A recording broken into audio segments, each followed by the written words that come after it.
Le Bateau Ivre est une association sur le territoire de Bruxelles et dont sa mission sociale principale est d'organiser l'accueil et l'éducation d'une dizaine d'enfants, donc 17 enfants, qui nécessitent une aide spécialisée en dehors de leur milieu familial.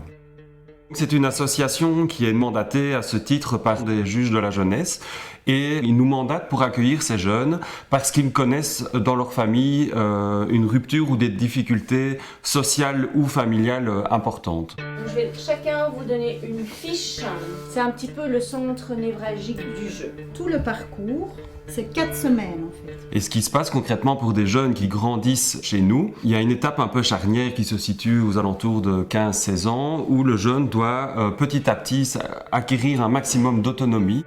Marc, ça ce sera le loyer que tu devras payer pendant le jeu. Le projet d'autonomie, c'est de vivre dans un appartement avec un accompagnement de notre part avant l'âge de la majorité, donc avant 18 ans.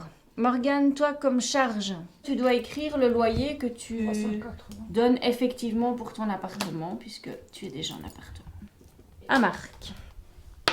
Ça c'est les cases imprévues. Et les imprévus, c'est pas toujours drôle à gérer.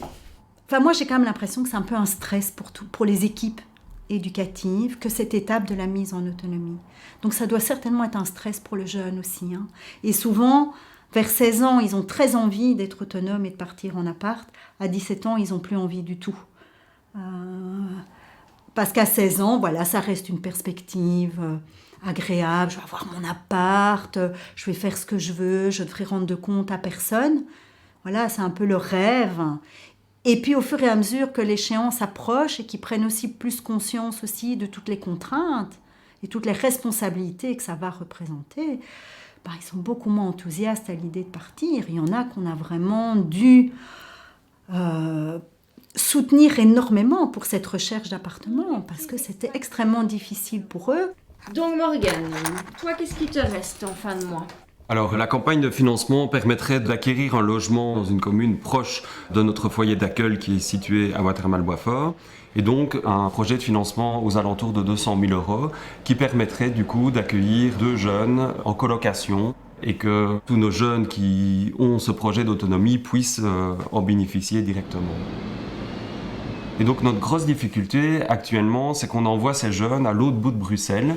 Alors Bruxelles, ça reste relativement petit, mais pour des jeunes qui ont grandi à Watermal-Boisfort, qui ont tissé du lien avec des éducateurs, avec des copains du quartier, qui ont une école tout près, qui ont un club sportif dans la commune, bref, qui ont leur vie sociale dans la commune. Pour eux, c'est un réel déchirement finalement d'aller dans une autre commune, loin, parce que vous en doutez bien, avec 371 € de budget pour une location, charges comprises, on ne trouve que des logements très très loin de nos structures et dont notre seul critère est qu'ils soient juste salubres.